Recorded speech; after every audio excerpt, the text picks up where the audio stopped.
would like to welcome every our new participants of our IT conference, and I would like to remind that this is the 18th IT conference, which is held in Baku in Azerbaijan.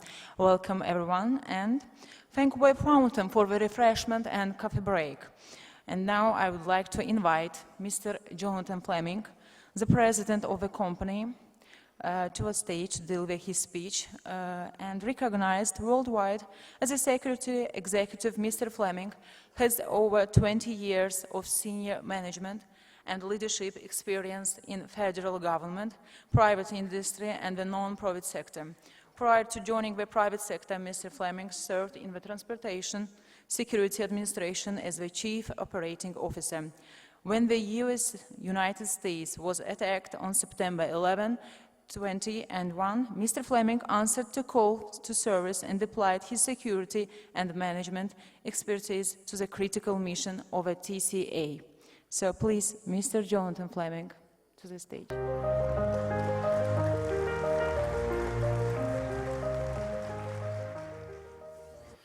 Good morning, afternoon. I want to thank the organizers, obviously, the attendees for allowing us to be a part of this. We're proud to be the corporate sponsor this year.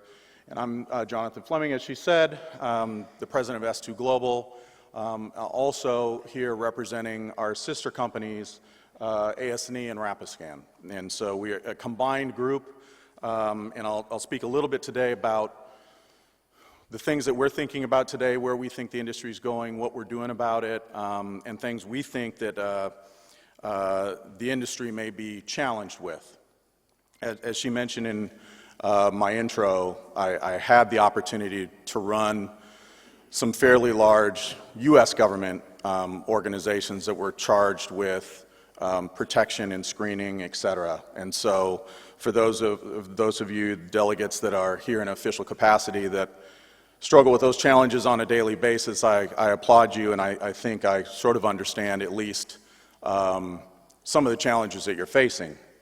Today, we see, particularly in customs, trade, the speed of trade, the challenges at borders, airports, and seaports, and inspection regimes, and the balance that a lot of customs organizations are playing between a trade facilitation role, sort of a financial audit role, and a security role, which is a challenge to juggle all three of those.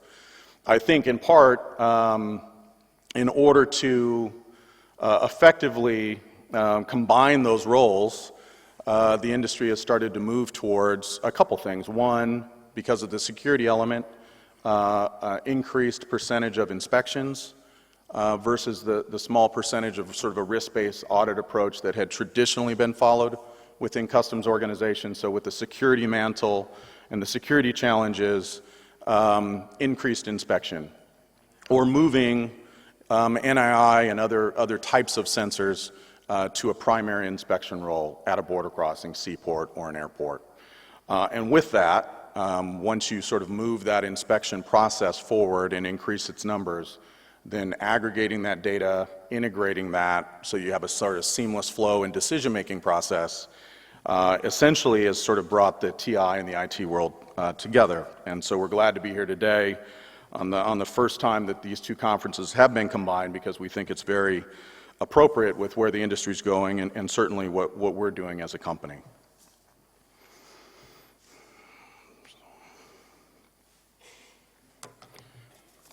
So to speak to border crossings, whether they be at an airport or a seaport or a land border, obviously customs organizations have a lot of information at their disposal, but they don't always use them in a combined fashion, and that's challenging.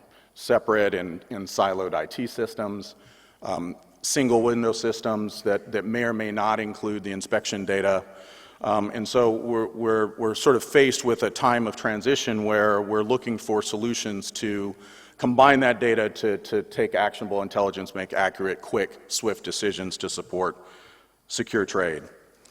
So currently, as is typical, particularly for risk-based systems, you will have sort of pre-declaration information, shipper, consignee, values, commodities, the typical manifest information, whether that comes through some AS&E-based platform or a single window platform, and that's what you're dealing with. Sort of pre-arrival, so you know that about that particular crossing, that particular transaction, you do have some background data on it. And then you go about collecting additional information once that transit arrives. And so that's done through various sensors and traditionally done through NII systems, and whether those were mobile systems. But certainly the industry's been challenged, the NII industry's been challenged to create new products that provide a richer data set for better decision making and to speed up the process of scanning itself. And so I think you'll see, so particularly our focus has been on combinational technologies and combining, say, high energy X-ray and backscatter X-ray together to give you a very rich data set from which to make a decision. And combining those other data sets into one sort of user interface so that you can make rapid decisions is where the industry is going, and where I think we've certainly taken a lead over the last decade. We've had integrated solutions, high-speed integrated solutions deployed at border crossing seaports and airports for the last decade, and obviously continue to improve that and how that data is aggregated and displayed. So with the traditional systems, the traditional single window systems, with the advent of integration platforms and particularly platforms that contain a couple things, and we focus in our platform on a couple things we think are really important. One is obviously data integration and bringing all that data into one location. So the single window information, the inspection data, the image data, weigh scale information, biometrics, et cetera, RPMs, radiation portal monitors, and bringing those into one focus. But additionally to that, the image data has traditionally been only manipulated and adjudicated at a local level, which obviously puts pressures on staffing and speed. And so the use of an integrated platform that allows you to remotely adjudicate images and that entire data set is certainly a direction that we've gone, and our partners in the industry that we've worked with are moving in that direction also. And so a common viewer system that not only allows for you to look at images that are exported, obviously in the recently adjudicated UFF formats, but also looking at being able to look at images from various manufacturers in a native format or in a native conversion format, particularly for legacy systems that probably won't export in a UFF. So now we have created really a platform that allows you to aggregate all those data sets, your traditional single window data sets, the image analysis data, any other data set that you created at the border or that port of entry, and make a decision based on that.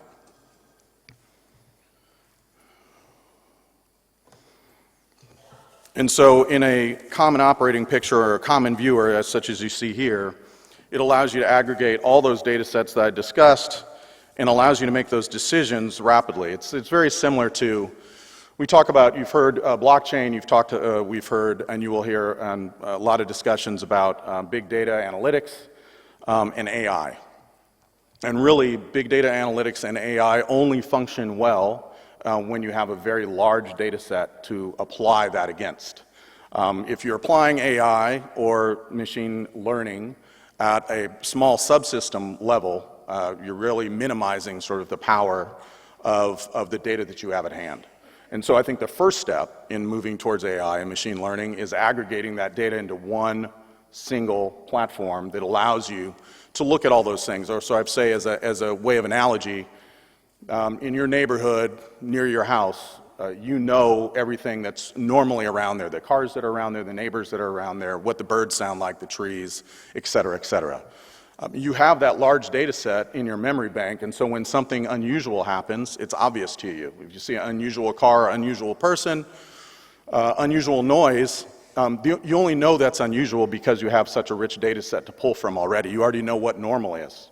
And so aggregating this data does more than just allowing you to operate in a way that is maybe efficient or a smaller workforce or a smarter workforce, but it also gives you the data necessary to start running analytics or algorithms on a large data set. So I'd ask not to focus necessarily on analytics or on image analysis only, but analytics looking at the entire data set, which will give you a much richer picture and start showing trends that you're not even aware of today. Those trends can be shared in a number of ways, and in our platform, we allow for various workforces to access that data based on the decisions that they need to make. So once you have that aggregated data, your workforce doesn't all have to be in the same room. They don't all have to work within the same organization, because the data sets that they need to make the decision that they're responsible for making can be provided to them and passed on. So an integration platform has to do a couple things: aggregate data, allow you to look at image sets from various manufacturers in various outputs, and have some sort of workflow or work rule that says, first we collect this data, then this decision happens, then this decision happens, your typical decision tree.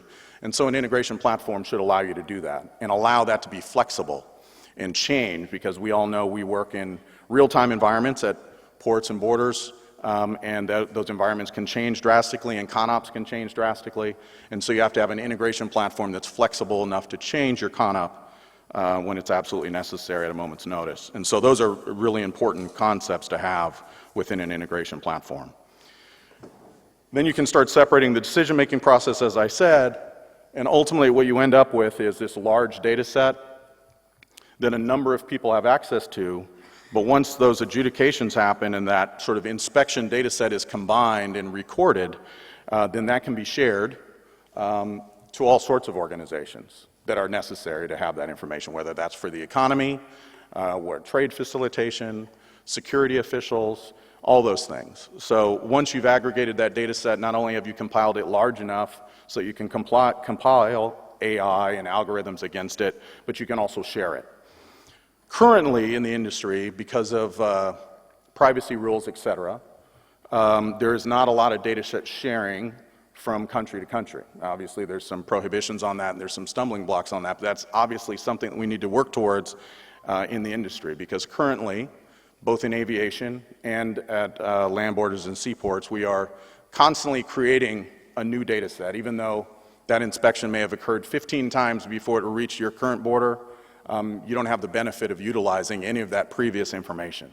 So once you have an aggregated data set, once you have an integration platform, once you have the ability to share that data across an enterprise level, then you can get to real data sharing between entities, and whether that's between entities within your country or between countries, which is really valuable. And we're excited to be working on a number of data sharing initiatives between countries, one with USCBP in Guatemala, USCBP in Costa Rica, et cetera, where they're going to be using a data exchange process in our integration platform to share those data sets, so that not only are they relying on their risk analysis engine, but they're also able to compare it to previous inspection data sets to give them a much bigger picture. So ultimately, an integrated approach, the use of technologies and combinational technologies within NII, additional sensors that may not have been traditional, like biometrics, et cetera, all combine to really move what I think the conference is going to spend a lot of time talking about, which is this smart border, this secure, measurable, automated risk management system, because ultimately it's a total cycle. Now that you have that complete data set, that complete adjudicated data set, that can feed back into your risk engine, and it's a sort of a constant process. You refine your risk, you increase your speed, you reduce the friction of trade, and accelerate the trade process. So thank you for your time today. We're happy to be the corporate sponsor and happy to be able to talk to you about our passion and something I get excited about, which is integrated platforms. Thank you very much. Have a great day.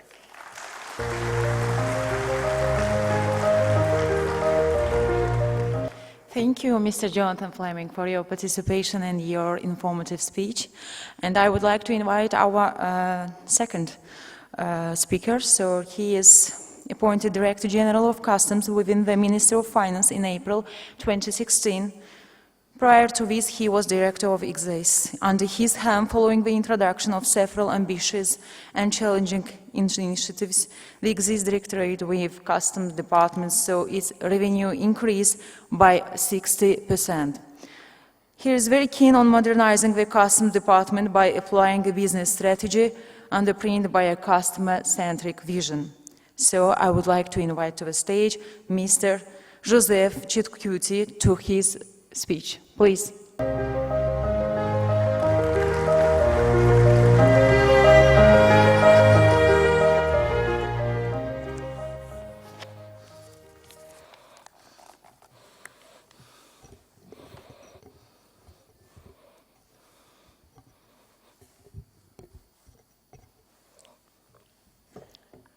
Secretary General, Dr. Cunha Mccrea, members from customs authorities, representatives of the private sector, exhibitors, and sponsors. Good afternoon. It is an honor for me to address this important conference of the World Customs Organization. It is actually also a privilege for me to convey the message on what Malta, as a blockchain island, has achieved so far in this futuristic sector. I will be delivering this speech, which the Maltese Minister for Finance, Professor Cunha, was going to deliver to the distinguished audience, but had to, regretfully, forfeit this appointment due to other unforeseen urgent business in Malta. The blockchain regulatory framework in Malta. Malta has established a new regulatory framework centering around the use of innovative technology arrangements, capturing distributed ledger technology platforms and blockchain technology, with the primary aim of providing transparency and legal assurances. The legislation aims to instill peace of mind and certainty, as society places more trust in innovative technology.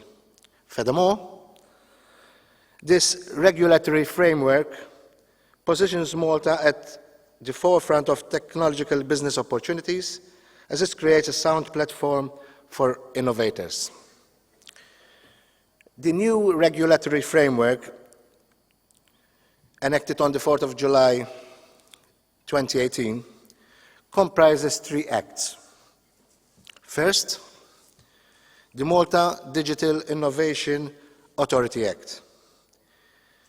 The MDIA Act oversees the setup of the Malta Digital Innovation Authority as the lead authority in the innovation technology sector.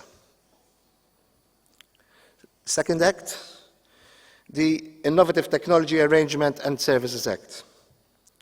The ITAS Act regulates innovative technology arrangements and services, such as the software and coding used in DLT, smart contract and related applications, together with the technical administration and review services. And the third act, the Virtual Financial Assets Act. The VFA Act regulates initial virtual financial assets offerings and delineates their licensing requirements via the Malta Financial Services Authority. The Malta Digital Innovation Authority certifies innovative technology arrangements such as DLT solution, provided that these opt for voluntary certification. This is done through the certification and recognition of system auditors and their nominated subject matter experts. Technical administrators, those who carry out specific functions related to the operation of an innovative technology arrangement, and resident agents, habitually resident in Malta and act on behalf of a person who is not resident in Malta and applying for certification and/or registration. The general requirements of an innovative technology arrangement are intended to meet the standards of legality, integrity, transparency, compliance, and accountability. This shall be assessed by the Malta Digital Innovation Authority based on its own reviews of all persons involved, all documentation available, and the software it may access, as would any user thereof. Each applicant must ensure that the innovative technology arrangement is implemented in line with the blueprint submitted to the authority, as this document will serve as the basis for the systems audit carried out as part of stage 2 of the application process. The term blueprint is being defined in the MDIA Innovative Technology Arrangement Guidelines as a document that sets out a description of the qualities, attributes, features, behaviors, or aspects of an innovative technology agreement. I want to stress that this legislation addresses the needs of this innovative technology. In the legislation, there are all the required safeguards to combat money laundering activities in line with the international directives and regulations. Applicability to customs. Customs authorities lie at the heart of the supply chain. An automatic build-up of the electronic customs information through logistic big data platforms and an automatic integration of the e-booking of economic operators with customs systems will, in all probability, no longer require customs declarations. The single window concept will allow operators to lodge information on a permanent basis to all border authorities, hence no longer requiring export-import authorizations. The specific security need of the data means that in addition to the AI and the Internet of Things, secure ledger technology such as blockchain should ideally be implemented. Monitoring transport routes and means of transport can be achieved if the latest technologies are made available to customs. The data from the alarms of this sensing and monitoring technology, which trigger an audit trail, is used in the risk assessment and can give rise to physical check at the next stop.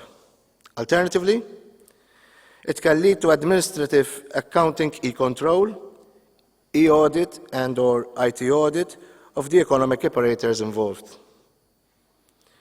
In all probability, in the non-distant future, the majority, if not all, of container movements will be smart containers, meaning that these will be electronically sealed, thus allowing better, timely, and effective monitoring and control by the stakeholders involved. In this regard, the Customs Department of Malta is exploring all possibilities to develop systems that can incorporate an integrated technologies information repository. The use of blockchain technology will be incorporated therein. This will ultimately enable the Customs Department to be more effective in the fight against the various illegal activities that, unfortunately, at times thwart the supply chain. Blockchain technology offers the benefits of traceability and cost effectiveness. Put simply, a blockchain can be used to track the movement of goods, their origin, quantity, and so forth.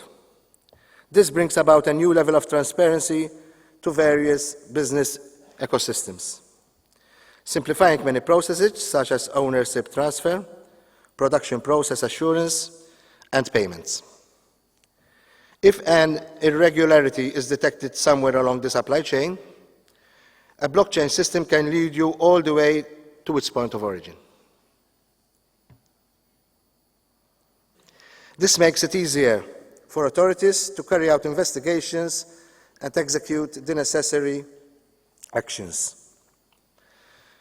In the business processes of customs and border control management, it is not difficult to see how the advantages of immutable transactions and full transactional transparency come into play. For most businesses, reducing costs is a priority. With blockchain, you don't need as many third parties or middlemen to make guarantees, because it doesn't matter if you can trust your trading partner. Instead, you just have to trust the data on the blockchain. You also won't have to review so much documentation to complete the trade, because everyone will have permissioned access to a single immutable version. There are several ways blockchain is more secure than other record-keeping systems.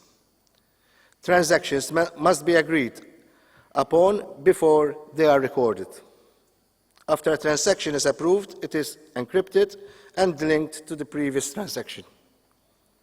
This, along with the fact that information is stored across a network of computers instead of on a central server, makes it very difficult for hackers to compromise the transaction data.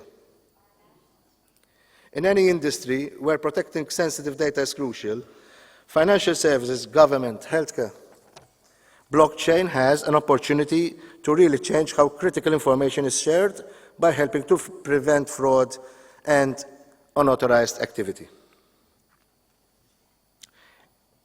AI and possible customs applications. Artificial intelligence is something that the customs and border control agencies worldwide are taking continuous keen interest in. X-ray scanning systems are already AI-powered to detect shapes or objects in mere milliseconds and alert the operator of suspicious prohibited items. AI systems become more and more adept and intelligent at identifying different new types of threats as the algorithms are trained with more and more data, making them more accurate or precise towards detecting various different assigned threats, using automated image recognition, for example. It is clear that, in the longer term, AI could make customs surveillance even smarter, stricter, and quicker than it is today. Ultimately, to what extent is always as decided and supported by humans. But how much are customs authorities receptive to future technologies? We must accept the fact that in the future, data analytics will become more important than goods. This requires operational changes in customs administrations and a shift in skills. From goods-driven skills and interventions to data-driven skills and interventions. Do customs adequately monitor the required competency changes of their staff? Do they take sufficient initiative to guide and direct staff when it comes to technological innovations? Do they align sufficiently with other customs authorities to acquire the competencies needed for the staff? I leave it up to you to digest these interrogative questions. The European Union perspective. In its efforts to explore the blockchain platform, EU Commission DG Taxud is continually collaborating with the EU member states through various activities. The workshop on blockchain for customs and taxation IT systems, jointly organized with the Maltese authorities between the 29th and the 30th of May 2018, generated many interesting discussions, illustrated by proof concepts and presentations of operational services supported by blockchain in some member states. Likewise, The European Union member states have embarked on the blockchain exploration, which creates a very promising environment to harness the potential of this technology to further build the EU Customs Union digital agenda. The member states participating at the Malta workshop assessed the technology's potential as a new tool for advancing the legislation of the EU Customs Union. As stated by Mr. Paulo José Santos, Director of Digitax's Digital Pole, quote, "The blockchain is no panacea, no general solution. We should address the challenges that come with it in order to capitalize on its opportunities and as they arise in the coming years. The Commission believes we should go through our learning curves together with the Member States," unquote. Against this background, the European Union is committed to continuing the study activities on the benefits of blockchain for the EU Customs Union in full partnership with the Member States and the different Commission services in view of fostering the creation of EU blockchain services. Finally, and in conclusion, we must admit that blockchain is here to stay. Forward-looking customs authorities must embrace it to enhance their effectiveness and efficiency. Ideally, this is to be supported by national trust towards transforming the economy to one based on sound information, whereby blockchain technology can thrive. Thank you for your attention.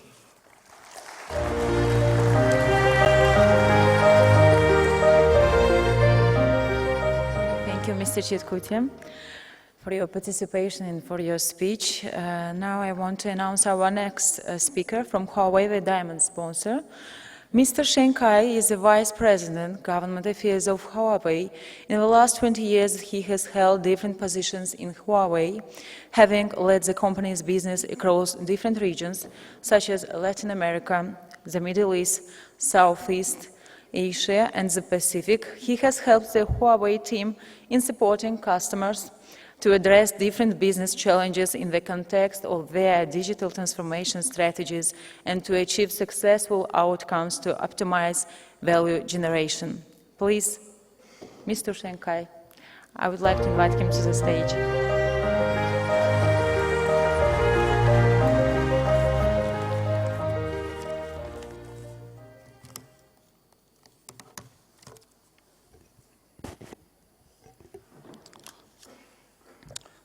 Good afternoon. Mr. Safa Mediv, Chairman of the State Customs Committee of Azerbaijan, Dr. Cunha Mccrea, Secretary General of WCO, distinguished guests, ladies and gentlemen. It's my great pleasure to be here at the 2019 WCO IT and TI Conference and Exhibition. First, I would like to express my sincere appreciation to State Customs Committee of Azerbaijan and the World Customs Organization to organize such great event. It's also a great honor for me to speak on behalf of Huawei Technologies. Today, I would like to share with you our understanding on how to embrace new technologies and seize new opportunities.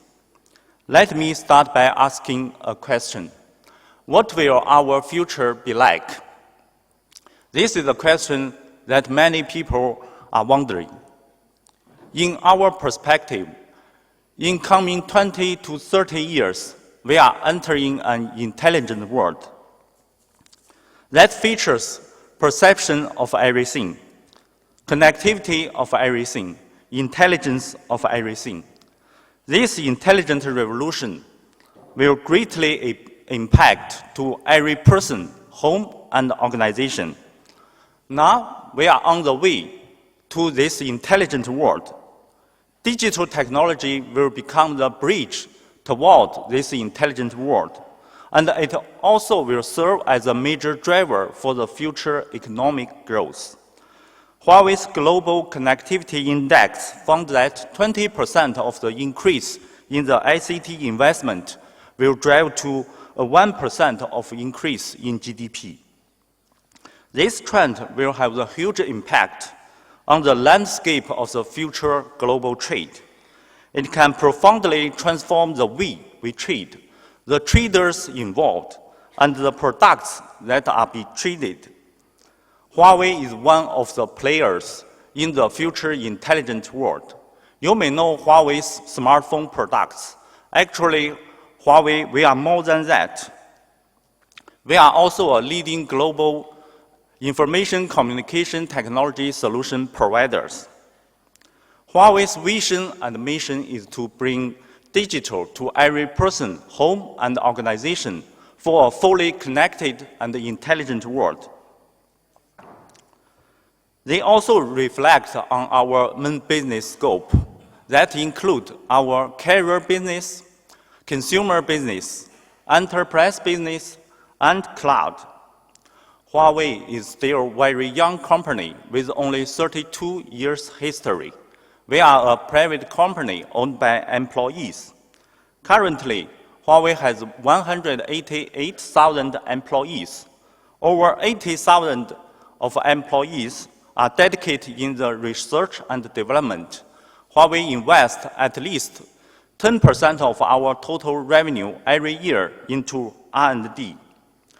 Up to now, Huawei provided our products and services to more than 170 countries and regions and serve 3 billion population worldwide. In year 2018, we ranked 68 in the top 100 best global brand list and entered 72 in the Fortune Global 500 companies. Since today we are at the WCO IT conference, I would like to share with you about Huawei Platform Plus ecosystem strategy. In the past few years, we witnessed the rapid growth of the Huawei's business in many industries, especially in the government, finance, transport, energy, and manufacturing industries. We provide a platform for those industries. Platform stands for an intelligent, automatic, digital platform that integrates multi-technologies, such as artificial intelligence, IoT, 5G, and big data. At the same time, we are open to work with all the partners to establish ecosystems. Up to now, we have fostered 1,000 solution partners, 3,000 service partners, 16,000 channel partners. Together with all those trusted partners, we are able to provide more advanced solutions to the world to support the digital transformation for all the major industries across the world. You may wonder what the new technology can do for customer. The answer is to make a customer become smart.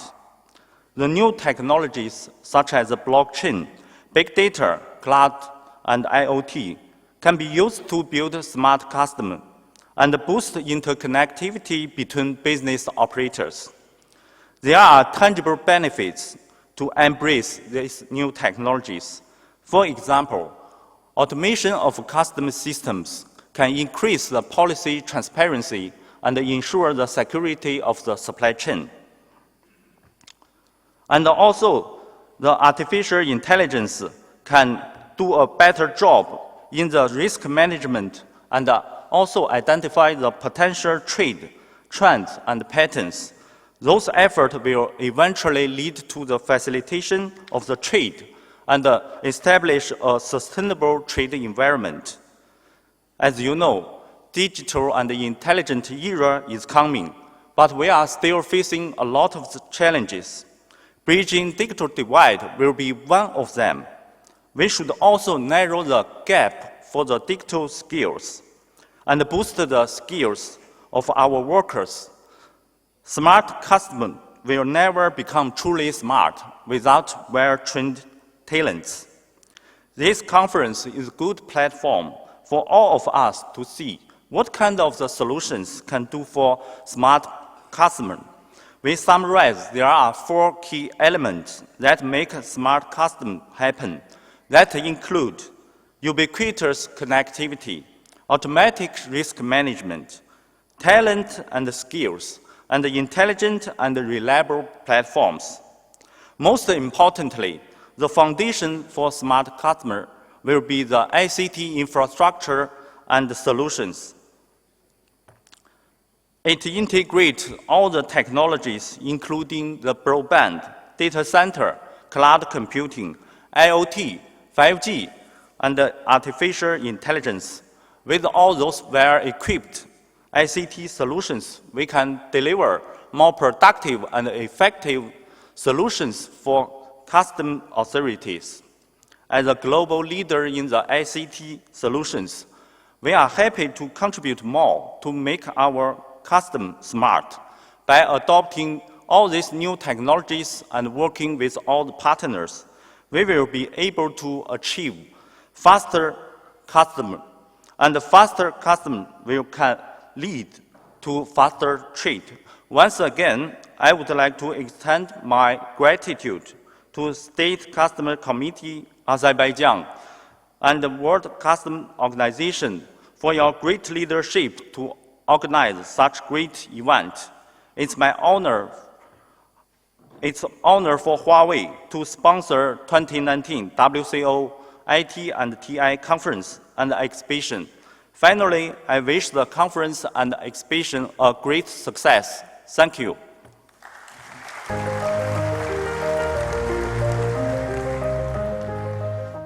So thank you, Mr. Kaya, for your inspiring speech. And now I would like to invite Mr. Dimitris in order to announce the winner of our competition, because, as you know, WCO was organized the competition. And by the way, you can also get information from our web. By the way, I also download this app, WCO Events. You can get information about our speakers, about agenda, about delegations, and even you can give stars to our speakers. So the competition, which amongst other includes 3 questions regarding Azerbaijan, and we would like to hear the 3 questions and the answers to these questions, including some interesting statistics. So, Mr. Dimitris, please, the stage is yours.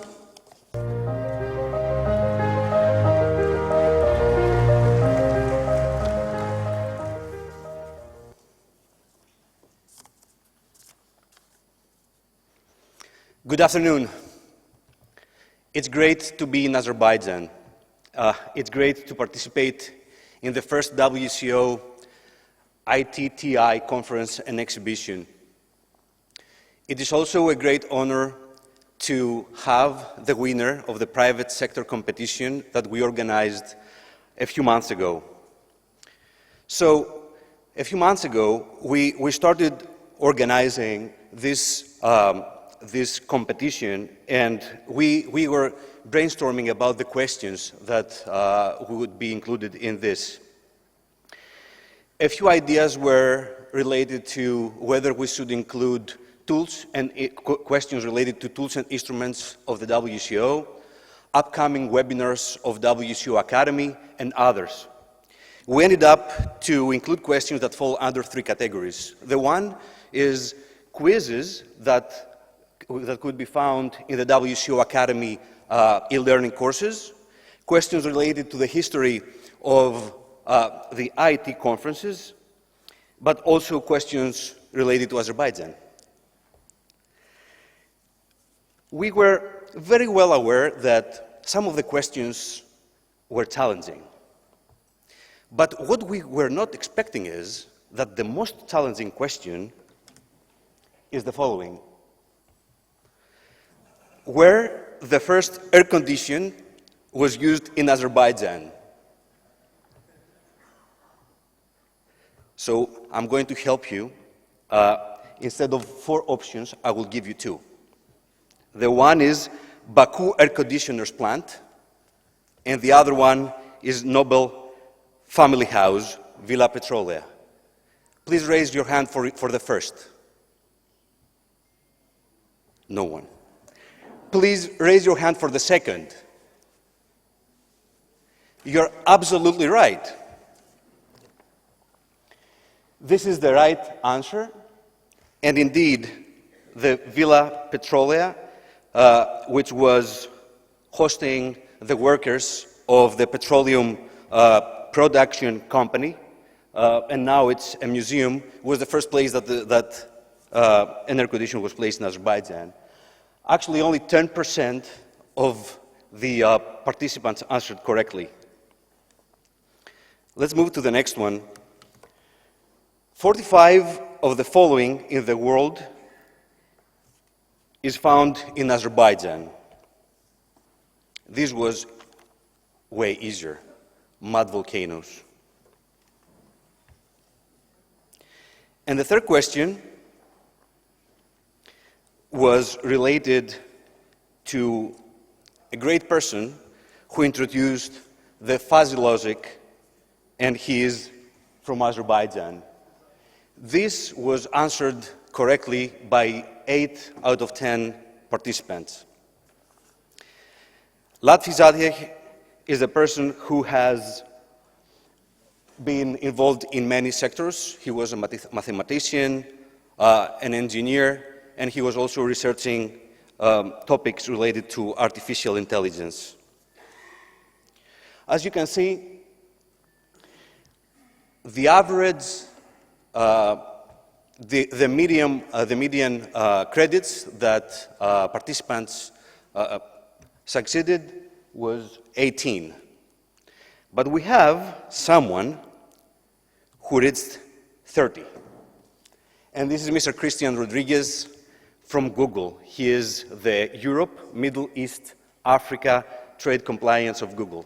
Let me ask him to join me in on the stage.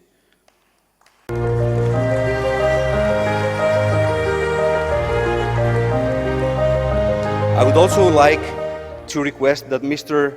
Gulu Novruzov, who is the chief of the State Customs Academy here in Azerbaijan, to present the certificate to Mr. Rodriguez.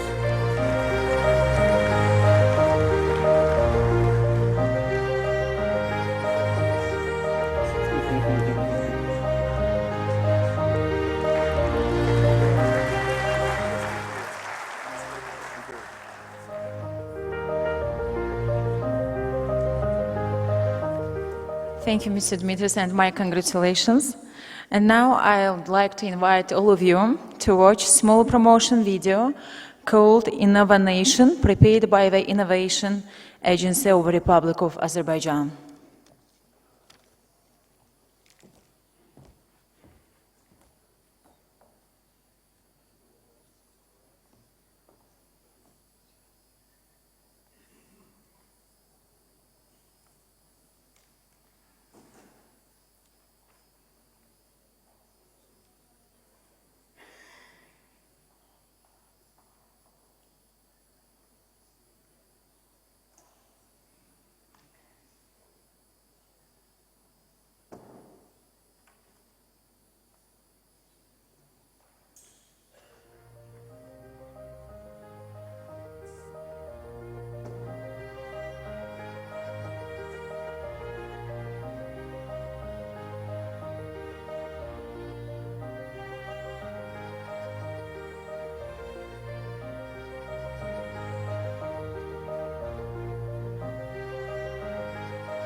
And now we'd like to invite all delegates to a networking lunch sponsored by NUCTEC. Wish all of you bon appetit and see you later.